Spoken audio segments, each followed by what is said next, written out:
Queridos irmãos, eu gostaria que os irmãos vissem essas características aqui, de alguém sendo autossuficiente. Deixa que eu resolvo. E para isso, para te ajudar a compreender melhor aqui essas características, eu quero que você pense um pouquinho rapidamente nos seus problemas, tá? As dificuldades que você tem, os BO que você tem que começar a resolver talvez hoje à noite ou durante a semana, né? Então, veja aqui de alguém ser autossuficiente, deixa que eu resolvo, não vou precisar depender de ninguém, buscar ninguém, eu consigo, né? Fugir da dor. A dor está ali, o sofrimento está ali, eu quero cair fora disso, né? Se alguém me ferir, eu vou buscar justiça com empenho mesmo, né? Meio que olho por olho, dente por dente, né? Vou buscar de alguma forma vantagem própria, porque ninguém pensa no outro, cada um está pensando em si. Então, quando eu entrar numa negociação, eu falo negociação não apenas contratual e financeira, eu falo negociação de relacionamento. Você vai conversar com alguém, né? Eu vou tentar de alguma forma tirar vantagem, porque que nem o mundo prega, né?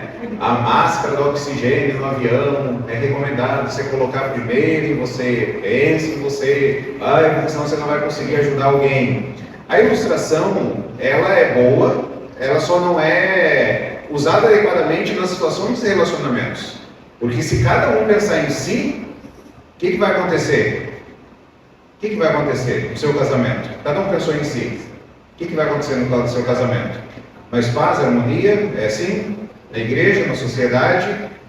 O princípio do reino de Deus é o contrário. Ao invés de pensar em si mesmo em primeiro lugar, você tem que pensar em quem em primeiro lugar? Em Deus e depois no próximo. Porque quem vai cuidar de mim? É o Senhor, né? Então, as pessoas pensando aí em tirar vantagem própria, talvez uma outra característica, não ceder. Acordado não sai caro, contrato por inteiro, todas as linhas, eu quero ter um fim, né? Vou curtir o mundo, vou curtir o que o mundo tem para me oferecer, né? Drogas, sexo, namorar pelado, né? Isso que eu quero, vou viver dessa forma. Seja político no sentido de saber jogar para os dois lados, ou seja, uma ausência de absolutos ou uma ausência daquilo que é verdadeiro, né? Eu tenho que saber jogar aqui para os dois lados. Buscar conforto, buscar fama, buscar aprovação. Perceber essas características aqui, alguma delas aqui faz parte da sua vida, não precisa responder, só pensar. Alguma delas faz parte da sua vida, você fala assim, eu vivo um pouquinho desse jeito. Nós estamos estudando no Evangelho de Mateus acerca desta mensagem que temos para nós, para os nossos dias. Eu convido você a abrir no Evangelho de Mateus capítulo 5.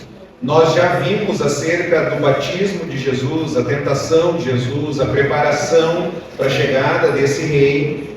E agora Jesus ele vai apresentar um padrão, Jesus vai apresentar alguns princípios. O Messias chegou e ele vai falar acerca do caráter dessas pessoas, como que as pessoas que fazem parte do reino dele, elas funcionam, como que elas agem, né? E conforme nós temos visto, é muito importante nós refletirmos sobre a resposta que nós damos a esse rei. A resposta que nós damos a Jesus, o que ele espera de transformar na minha vida e na sua vida, na medida em que nós falamos assim, eu sou de Jesus, a minha alma é de Jesus, o meu coração é de Jesus, eu sigo a Jesus. Tem como a gente saber quem é de Jesus e quem não é? Quais são esses frutos? E Jesus vai mostrar então a característica dessas pessoas que se arrependeram e fazem parte do reino de Deus. Conforme eu mencionei já, no Evangelho de Mateus, ele é muito bem estruturado, apresentando uma mensagem. A mensagem aqui que Mateus está apresentando no livro, tá bom? Diz o seguinte: Jesus é o rei prometido que inaugura o reino dos céus, exigindo de todos uma resposta: recebê-lo ou rejeitá-lo. Não tem como fugir disso. Quando você olha para Jesus, ou você recebe a Cristo, ou você rejeita Cristo. Não tem meio termo.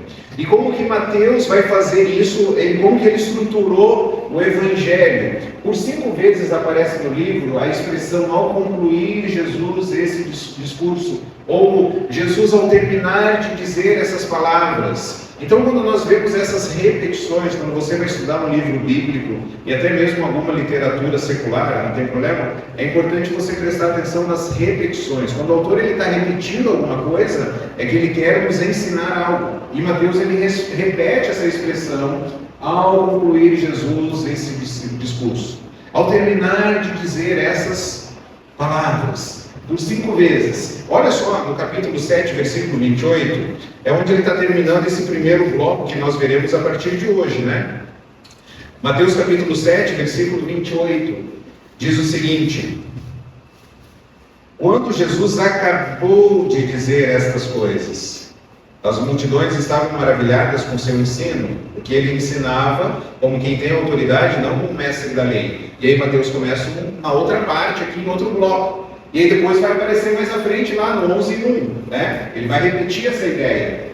O que nós vemos na estrutura de Mateus? Nós vemos uma narrativa mais um discurso, fatos. O autor ele está apresentando alguns fatos que aconteceram, apresentando Jesus como rei. Depois que ele faz isso, ele apresenta um discurso do rei. O rei apresenta um discurso. E aí, no livro está dessa forma. Nós já terminamos aqui, ó, a preparação do rei. Mateus capítulo 1 até o 4, e agora nós começamos aqui, ó, os princípios do reino. E aí depois ele vai começar de novo a narrativa e o discurso. O discurso vai ser a propagação do reino. Depois vai ter a oposição ao rei, as parábolas do reino, a revelação do rei, quando ele torna tudo muito claro, a pedagogia, o ensino do reino. Capítulo 19 e 23, as exigências do reino e a rejeição do rei. As profecias, capítulo 24 e 25 de Mateus, sobre as profecias no final dos tempos, e aí por fim existe um desfecho aqui, onde a paixão do rei e o poder do rei se manifesta. Então, por que é importante essa mensagem de hoje? Porque nós estamos nessa pequena transição aqui, ó, da preparação do rei. O autor ele apresentou quem é Jesus, né? Ele está apresentando alguns fatores importantes, e ele vai entrar agora nos princípios do reino.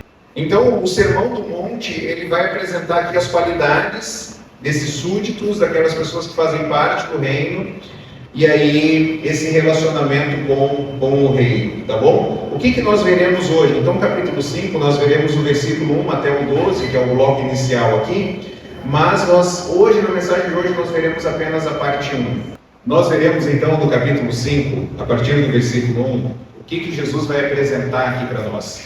Jesus apresenta o caráter dos cidadãos do reino e mostra a recompensa que eles receberão. Vamos ler juntos? Jesus apresenta o caráter dos cidadãos do reino e mostra a recompensa que receberão. Veja o versículo 1 e 2. Terminou a narrativa. Ele vai começar o ensino. Vendo as multidões, Jesus subiu ao monte e se assentou. Seus discípulos aproximaram-se dele e começou a ensiná-los, dizendo... Antes de entrarmos no versículo 13, o que Jesus começou a ensinar, é muito interessante porque os feitos de Jesus, as curas que ele estava realizando, a propagação, Jesus ele se tornou conhecido por muitas pessoas, em muitas cidades. As pessoas estavam trazendo Jesus, e os versículos anteriores falam dessas... o tipo dessas pessoas, elas eram pessoas quebradas, nós vimos isso na mensagem passada, pessoas com problemas, e Jesus curou elas. E aí essas multidões estavam ali, Jesus olhou para essas multidões, e agora ele vai ensiná-las. Ele sobe um monte. Esse monte que Jesus sobe, a localização é incerta, talvez é uma região de montanhas, não muito alta, é uma região ali que tem alguns montes, mas o texto diz que Jesus subiu ao monte, ele se assenta, uma postura que os mestres antigos faziam, eles se assentavam para ensinar os discípulos, e aí os seus discípulos chegam ao redor de Jesus e Jesus vai começar a ensinar. É mais ou menos agora, Jesus está dirigindo as suas instruções, as suas promessas, àqueles que se comprometeram a seguir a Jesus. A pergunta que a gente faz hoje é: você já se comprometeu em seguir a Jesus, em dizer Jesus sim é meu Senhor, Jesus é o meu Salvador e eu vivo para Ele? Segunda-feira é dele, terça-feira é dele, as minhas férias são dele, os meus relacionamentos são dele, as minhas palavras são dele. Na sexta-feira nós estávamos aqui, foi interessante que eu falei uma palavra torpe, e na hora o Espírito Santo falou, que isso? Eu falei, nossa, é verdade, né? E aí, irmãos, me perdoe por ter falado essa palavra, não deveria ter falado essa palavra. Se nós somos reis de nós mesmos, para que a gente vai pedir perdão? Para que a gente vai querer se humilhar? Mas quando nós entendemos quem é Jesus, nós fazemos parte do reino dele, a pergunta não é mais o que eu quero fazer, a pergunta é o que o Senhor quer que eu faça. Como o Senhor quer que eu resolva esse BO aqui na segunda-feira que eu tenho para resolver? Eu vou resolver com mentira, com engano, com falcatrua, com falta de ética cristã, eu vou resolver do jeito que o Senhor quer. Jesus ele vai apresentar essas instruções e promessas para aqueles que querem segui-lo. E a pergunta é, você quer seguir Jesus? A resposta que você está dando para Jesus é meu rei.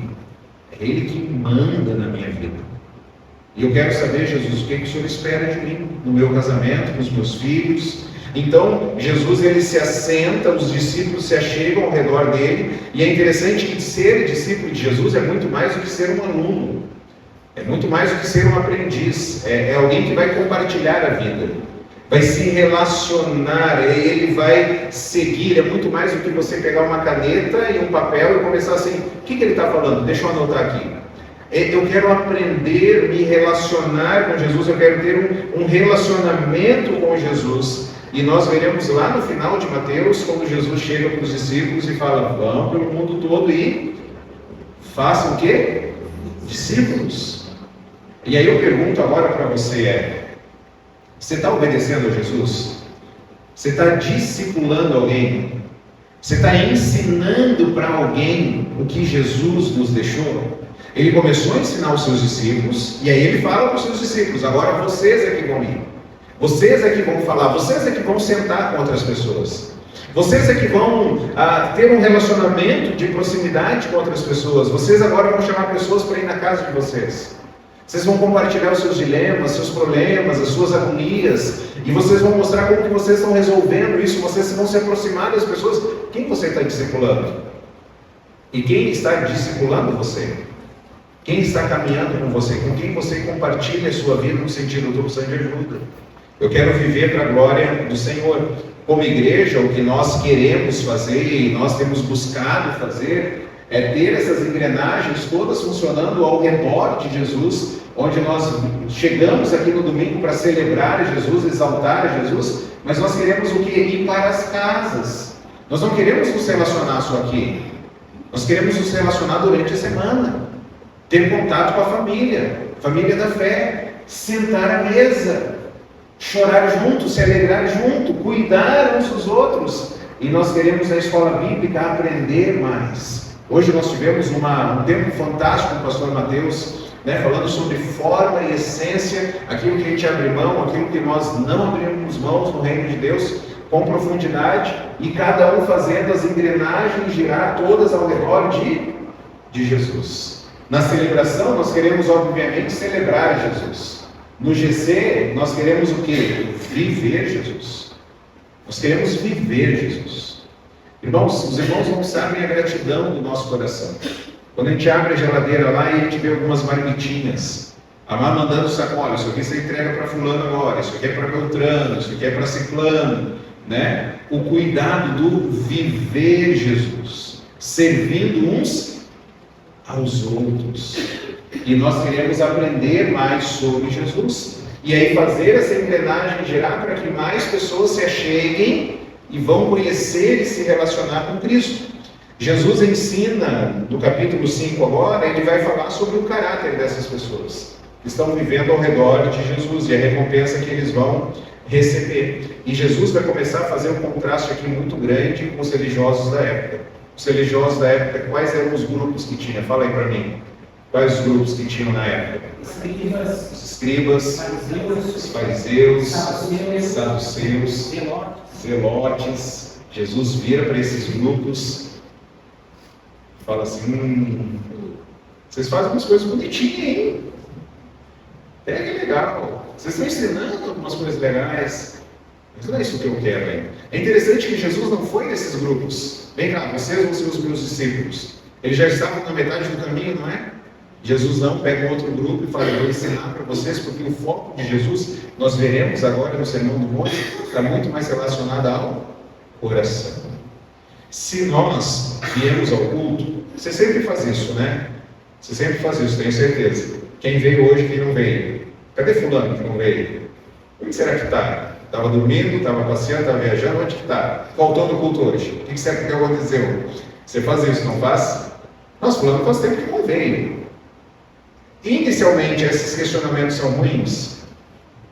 Depende da motivação. Estou preocupado com o meu irmão. O que aconteceu? Vou orar por ele, vou ir atrás dele. Se a motivação é assim, nossa, eu já vim em 3 cultos esse mês. Fulano faltou o mês inteiro. Ou eu vim em 4 e ele veio só 3. Ou eu nunca vi ele levantando para entregar o dízimo. Ou eu não vejo ele servindo alguém. Olha o problema que nós temos quando nós avaliamos os nossos relacionamentos por aquilo que nós conseguimos ver. E Jesus está combatendo isso aqui agora. Ele vai olhar para o coração. E algo antes de nós entrarmos nas bem-aventuranças, existe um debate se essas bem-aventuranças aqui, e todo o Sermão do Monte, deve ser aplicado hoje. Porque a gente vai ver mais para frente, gente, isso aqui não é fácil. A gente vai ver alguns mandamentos de Jesus, que a gente vai falar, isso aí é impossível.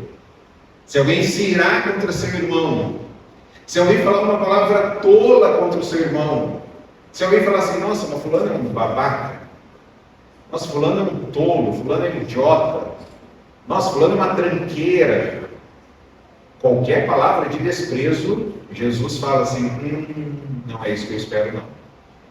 Eu sei que você não fala isso, eu sei que você não xinga ninguém em casa, não xinga ninguém no serviço, você não xinga nenhum colega, né? Você só profere palavras abençoadoras, né?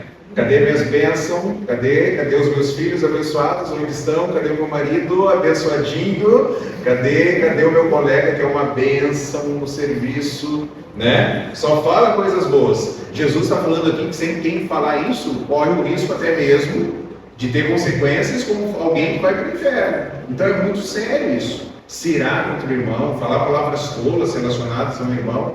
E aí então, será que esses mandamentos são para hoje? A resposta é sim. Começa hoje. Mas nós vamos conseguir viver todos eles hoje? Não. Mas esse é o nosso desejo. Amém? E aí ele começa então no versículo 3. Bem-aventurados. Ele vai repetir essas ideias nos próximos versículos. Bem-aventurados, bem-aventurados. A ideia dessa expressão bem-aventurado aqui é uma alegria perfeita, tá bom? É uma alegria plena. E você vai ver alguns paradoxos aqui, como alguém tem uma alegria plena e está chorando ao mesmo tempo. Né? É um paradoxo da vida cristã. Bem-aventurado, então tem uma alegria divina, uma alegria perfeita, uma alegria além das circunstâncias. Não olha as circunstâncias. Não. Não é circunstâncias que vão me deixar feliz. Não é se meu time vence eu fico feliz. Não é se eu tenho dinheiro para pagar as coisas que eu fico feliz. Eu fico feliz porque eu tenho uma alegria diferente, que ela não é medida nas circunstâncias. É o máximo da alegria espiritual. Bem-aventurados, então, são quem? Ele começa falando, bem-aventurados são os pobres de espírito, pois deles é o reino dos céus. Jesus já começa fazendo um contraste aqui com os religiosos da época, que eram orgulhosos, eram arrogantes, eram avarentos. Pobre ou humilde aqui, ele não está falando dos pobres materialmente, tá bom? Senão a gente ia falar, beleza, essa aí já passou, vamos para a próxima, todos nós somos pobres, né? Então essa aqui a gente já conseguiu.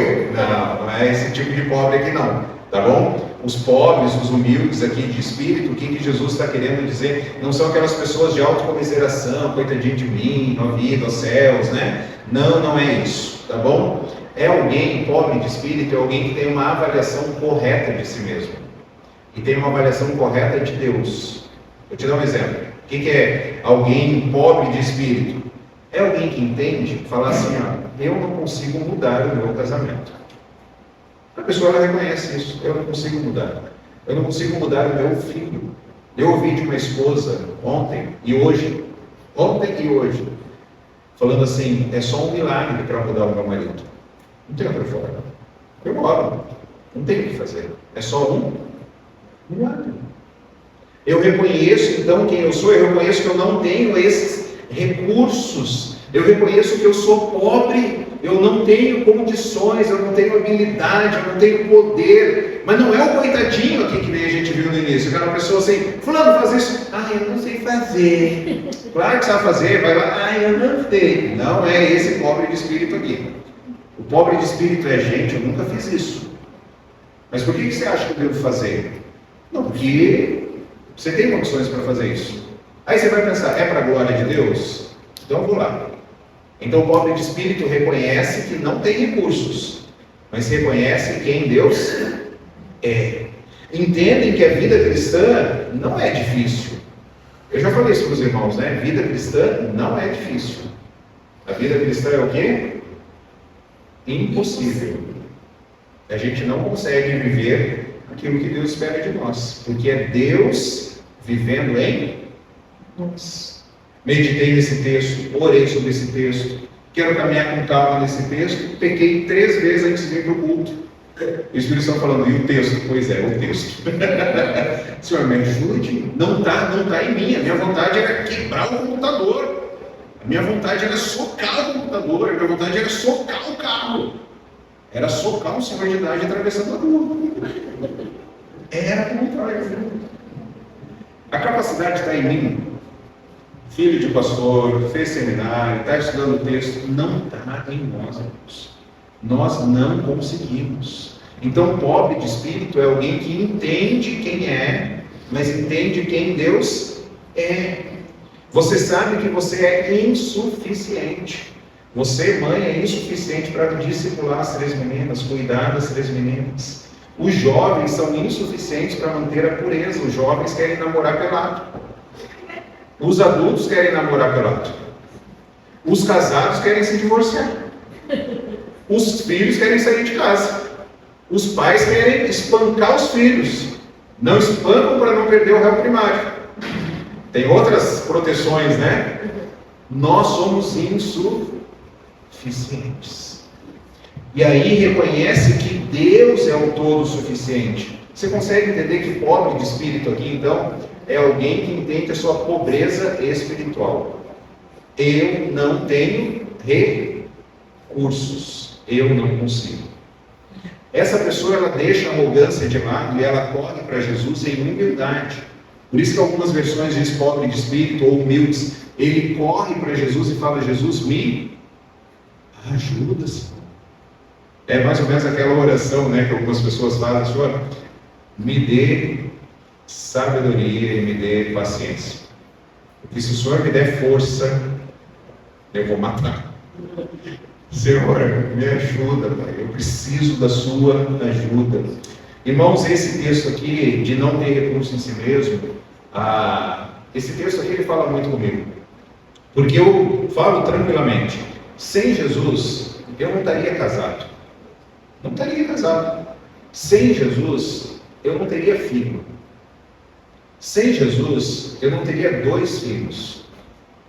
Sem Jesus, eu não teria 3 filhos. Sem Jesus, eu não seria pastor. Sem Jesus, eu não estaria vivo hoje. Porque eu não tenho recursos para tudo isso. E quando eu analisava a minha vida sem olhar na perspectiva de Jesus, eu só via uma solução para mim. Qual é? Deixa eu libertar a alma desse corpo. Deixa a alma ser livre. Se esse mundo tem mazelas, esse mundo tem sofrimento, para que viver aqui? E aí quando a gente conhece Jesus, a gente vê, de fato, eu não tenho recursos. Mas Cristo tem. Nossa, mas como você aguenta passar por problema? Eu não aguento. Quem dá forças? É Jesus. Como são felizes as pessoas que entendem que são pobres de espírito. Como são felizes aqueles que falam assim, vão chegar em casa diante dos problemas, vão chegar no serviço diante dos problemas, vão olhar os filhos, os cônjuges, vão falar, Deus, eu não tenho recurso para lidar com isso. Me falta bagagem, me falta envergadura. Como são felizes as pessoas que são pobres de espírito. A recompensa é, o reino dos céus é para essas pessoas. Essas pessoas, elas chegam no reino dos céus. Porque elas não chegam batendo no peito, eu sou mais eu, hein? Eu fiz, eu faço, eu aconteço.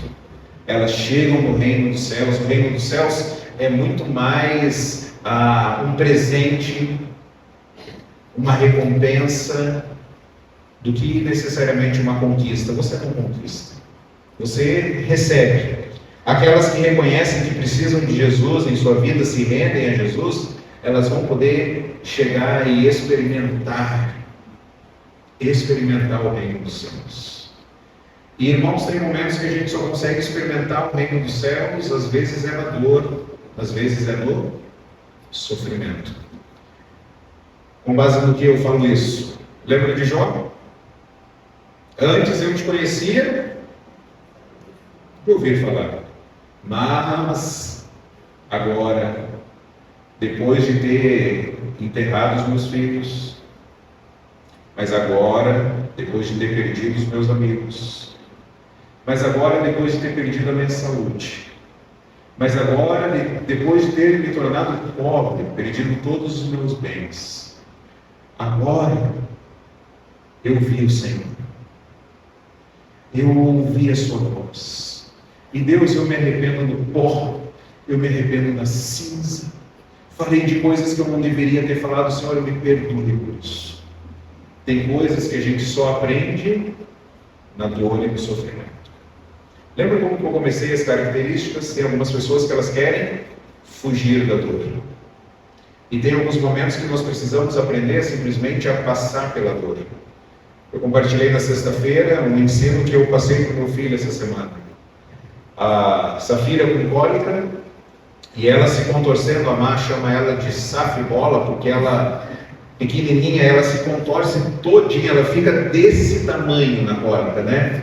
Toda enroladinha e gritando de dor.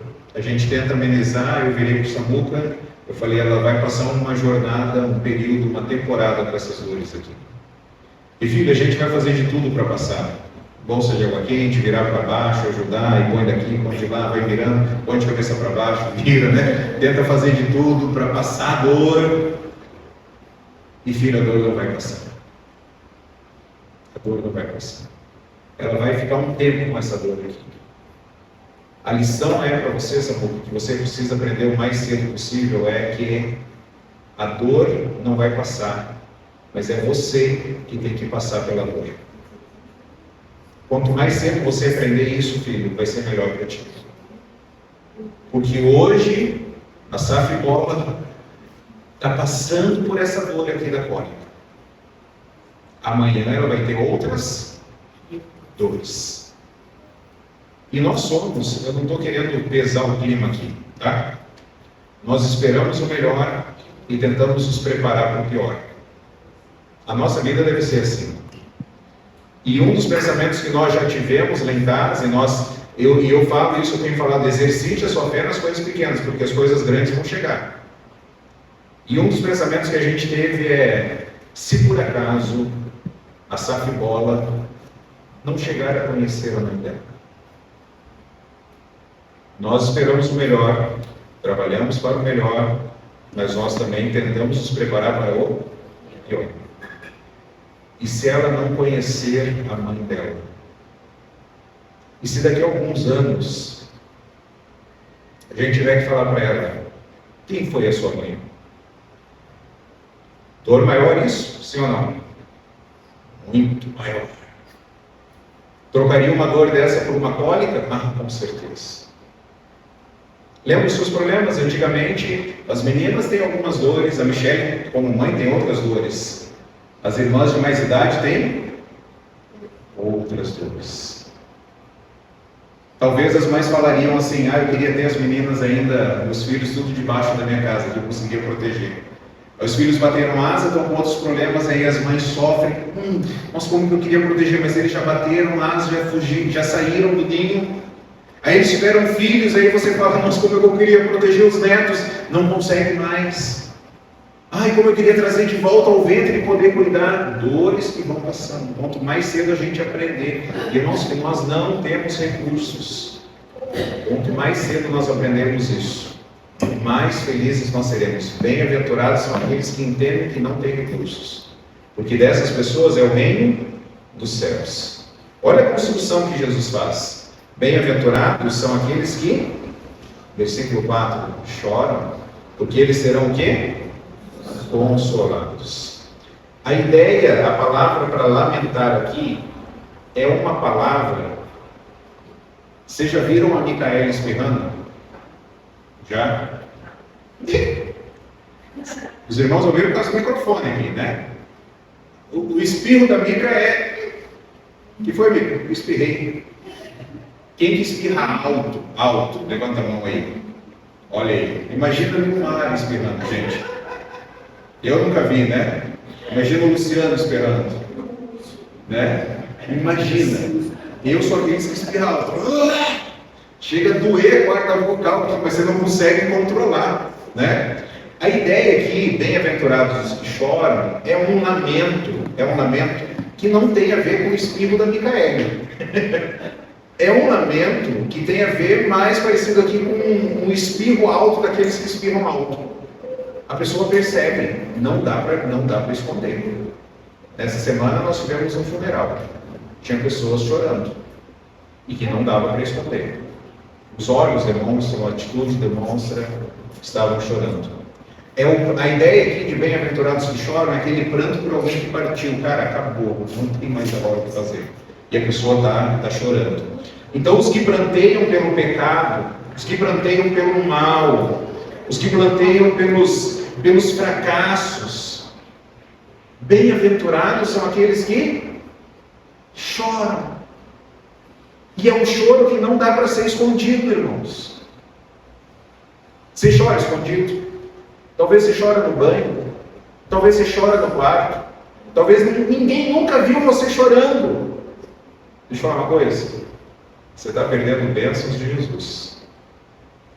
Porque Jesus falou, bem-aventurados, felizes são aqueles que choram.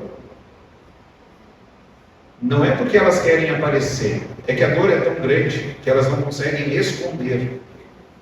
E elas não têm vergonha de falar, está doendo, eu não queria estar sepultando, eu não queria estar indo no hospital, eu não queria estar com essa enfermidade, eu não queria estar com essa limitação. Bem-aventurados são aqueles que choram. É uma tristeza que vai se tornar evidente, e ela é provocada por muitos motivos. Aqui o nosso pecado pessoal. Nosso pecado nos faz chorar, a perseguição por injustiça. Nossa, eu fui mandado embora do serviço e chora. Pecados da nossa nação, olha para onde está caminhando o nosso país e lamentam por isso. Os nossos amigos, os nossos conhecidos, os males humanos, olha a televisão, olha para a reportagem e chora e fala, Deus, esse mundo precisa ser consertado, Senhor. Bem-aventurados são aqueles que choram pelos sofrimentos alheios. O fato é que nós choramos. Eu choro e você chora. Mas é interessante que esse colocar para fora, lembra que a ideia do choro aqui é algo que até vem a se tornar público. Você não consegue esconder. A vantagem, a bênção, a recompensa de você colocar para fora, bem-aventurados que choram, nós seremos o quê? Consolados, curados, restaurados, libertos. E é interessante que nós choramos porque nós perdemos, sim ou não? Nós choramos porque nós perdemos. Quando você chora por algo que você perde, você abre espaço para receber algo que você ama. E quem que você ama? Jesus. Bem-aventurados aqueles que choram, porque eles vão abrir espaço agora para receber e conhecer e se relacionar com quem? Com Jesus. Há uma recompensa, há esperança. E queridos, o choro vai passar.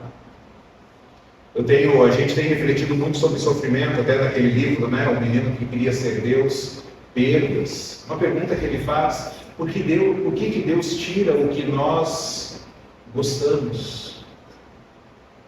Por que Deus tirou a filha do nosso irmão? E talvez 40 anos depois, talvez ele deve se pegar chorando de vez em quando. Bem-aventurado, porque vai ser o quê? Consolado. O mundo vai falar, não, é 6 meses só de luto. Só 6 meses. O luto é o tamanho da perda. A minha perda foi desse tamanho, como é que eu vou ficar de luto só 6 meses? Não tem mais como. Irmãos, olha que incrível isso. O choro, nós choramos aqui, mas esse choro vai passar, esse choro vai acabar. Nós seremos consolados, nós seremos amparados por Jesus, nós seremos consolados por Ele. Lembra do Salmo 30, versículo 5? O choro pode durar uma noite, mas a alegria vem pela manhã. O sol da justiça vai raiar, Malaquias 4:2. Jesus é o sol da justiça, Ele vai raiar e lá Ele vai enxugar todas as nossas lágrimas. O texto não para por aí. Versículo 5 fala: bem-aventurados os humildes, ou mansos, algumas versões, pois eles receberão a terra por herança.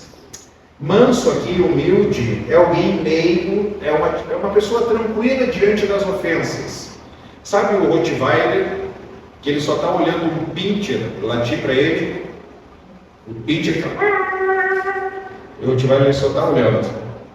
Ou se eu quisesse, e o pincher da linha.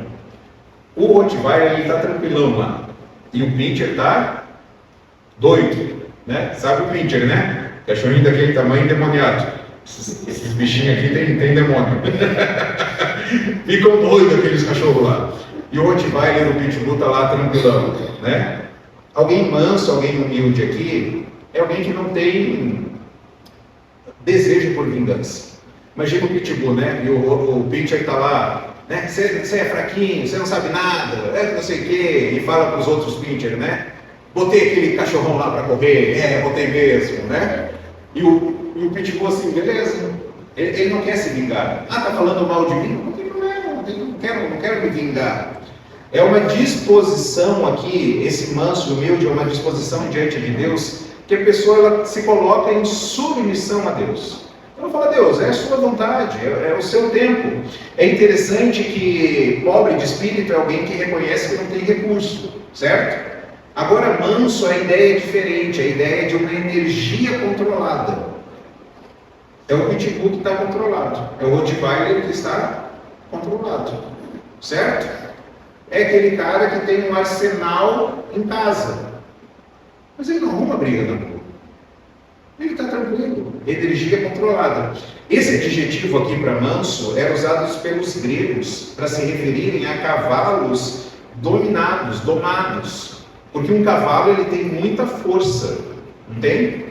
O cavalo tem muita força. E quando esse cavalo ele havia sido domado, falavam que ele era manso. Ou seja, energia controlada. Bem-aventurados são aqueles que são humildes. Bem-aventurados são aqueles mansos. Bem-aventurados são aqueles que têm energia controlada. Na TPM também. E nos problemas financeiros também. E quando o vizinho joga cocô de gato no teu pátio, também. E quando o cachorro faz xixi na sua porta, também. E que você levanta de noite para ir no banheiro e bate o dedinho na quina da cama, também. E que pega pessoas atravessando a rua devagar, também. Bem-aventurados aqueles que têm as suas emoções sob controle. Bem-aventurados são essas pessoas. Mansidão não é fraqueza, porque Moisés era manso e Jesus era manso. Bem-aventurados aqueles que conseguem se controlar diante das ofensas. É fácil ou difícil, irmãos, se controlar diante das ofensas?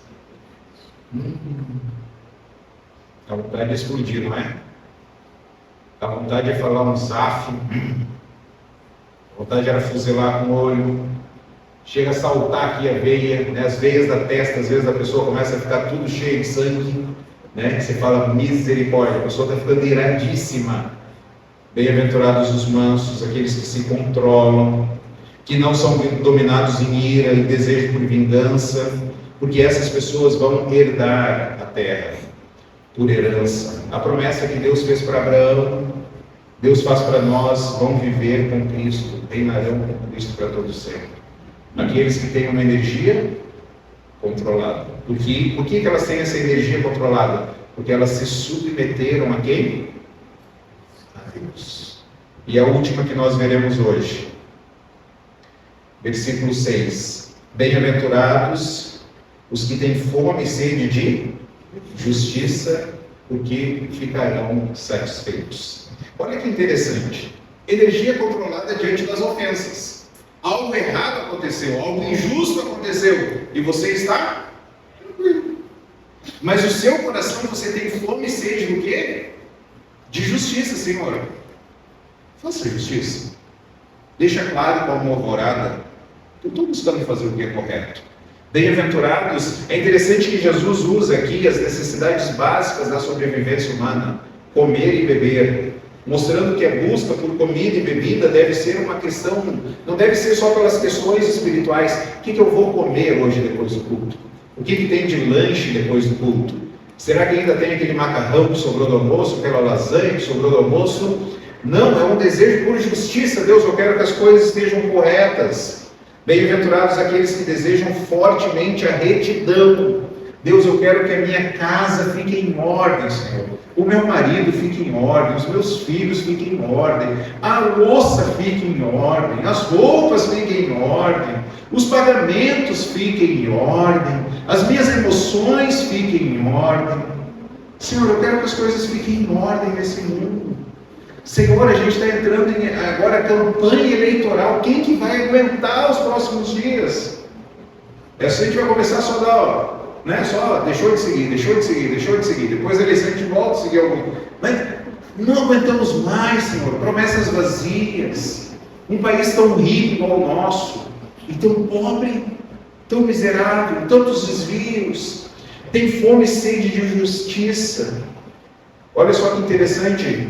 Bem-aventurados aqueles que não vivem como o mundo, aqueles que choram, aqueles que ficam sob controle diante de situações injustas, mas essas pessoas em tudo elas têm um desejo muito grande no coração. Elas têm fome e sede de justiça. Senhor, organize todas as coisas, Senhor. Coloque em ordem todas as coisas. Amém? Coloque a igreja em ordem. Coloque a sociedade em ordem. Coloque a minha casa em ordem, coloque os meus relacionamentos em ordem, e a recompensa, o que o texto diz? Essas pessoas serão o quê? Satisfeitas. O desejo vai ser atendido, vai se tornar realidade. Jesus vai organizar esse mundo, irmãos. As coisas ficarão em ordem. Lembra que eu mencionei para os irmãos alguns aspectos do Sermão do Monte? As pessoas vão falar assim, cara, não dá para aplicar tudo. Sim, dá para a gente começar a aplicar. A gente viu 4 hoje. 4 áreas, mas quando nós olhamos para essas áreas, nós falamos assim, Deus, tem um problema aqui. O problema para mim conseguir isso aqui é muito difícil, você concorda? Por que é muito difícil? Porque ser é mais difícil do que obter. Se você deseja ter um carro novo no final do ano, você faz um planejamento. E talvez no final do ano você está com um carro novo, um celular novo, com a casa nova. Mas com relação ao caráter? Ah não, até o final do mês eu vou ter todas as virtudes aqui. Até domingo que vem eu vou deixar minha vida zeradinha. Você, alguém que vai ser pobre de espírito, ou você alguém que chora, você alguém manso, humilde, ou você alguém que tem fome e sede de justiça, para domingo que vem eu já ver as próximas características e continuar minha vida assim, ajustando a minha vida ao caráter de Cristo, para quando ele voltar eu já vou ser como ele. É assim que funciona? Não. Nós planejamos obter coisas e comprar coisas, mas isso muda quando o assunto é com relação ao caráter. Nós sabemos isso. Eu falei isso no início da pregação. Deus, eu sei o que eu tenho que fazer, o problema é que eu não consigo fazer. E aí o problema é todos nós. Todos nós. As irmãs, Deus, como eu oro, Deus, para ser mansa durante a TPM. Eu não consigo. Os homens, Senhor, como eu oro para ser manso diante dos problemas, mas eu não consigo. Os adolescentes, as crianças, Deus, como eu oro para ser manso quando o pai e a mãe falam não. Os pais falam assim, nossa, como eu oro para ser manso quando eu vejo a casa bagunçada e não fizeram aquilo que eu pedi, mas a gente não consegue. Não conseguimos planejar e mensurar o desenvolvimento da nossa vida.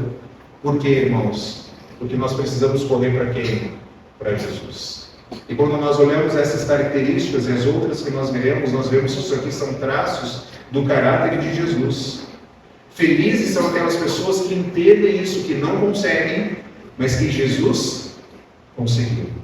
E correm para Ele agora e falam: Jesus, me ajuda. Gálatas 2:20, fui crucificado com Cristo, assim não sou eu quem vive, mas é Cristo que vive em mim. E a vida que eu agora vivo no corpo, eu vivo pela fé no Filho de Deus. Não sou eu quem vive, é Cristo que vive em mim. Corre para Jesus, é a vida de Jesus refletida em mim. Quando eu exerço a minha fé nele, eu clamo a Ele: Senhor, menos de mim, mais do Senhor. Menos de mim, mais do Senhor. Duas lições para nós aprendermos aqui nessa noite. A primeira é: arrependa-se dos seus pecados.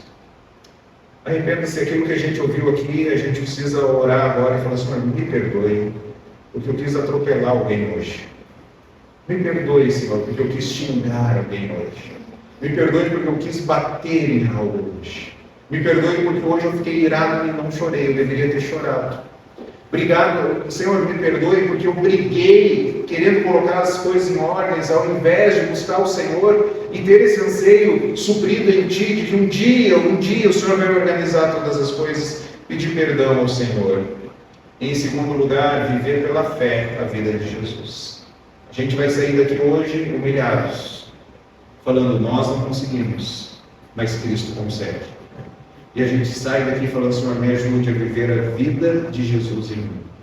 E aí a gente vai poder ter certeza, quando alguém chegar para nós e falar assim: nossa, você é uma pessoa tão calma, você é uma pessoa tão tranquila, você consegue chorar, mas você consegue sorrir ao mesmo tempo, você não é uma pessoa amargurada, como que você consegue fazer isso? Qual que vai ser a nossa resposta? Eu não consigo. É Cristo vivendo em mim. Vamos orar? Senhor Jesus, muito obrigado pela sua palavra, que é tão rica para nós.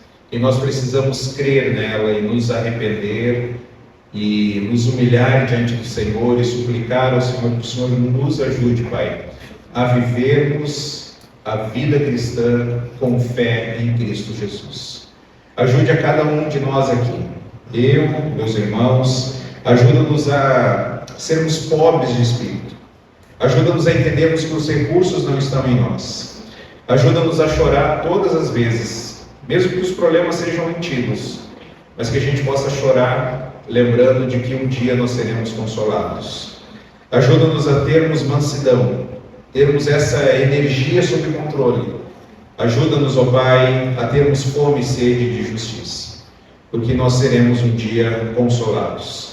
E ajuda-nos, ó Pai, então, a praticarmos esses aspectos do caráter do Senhor em nossas vidas, e que os nossos casamentos possam experimentar a sua luz, a nossa igreja possa experimentar a sua luz, e a sociedade possa experimentar a sua luz. Obrigado por Jesus, é no nome de Cristo que nós oramos. Amém. Amém.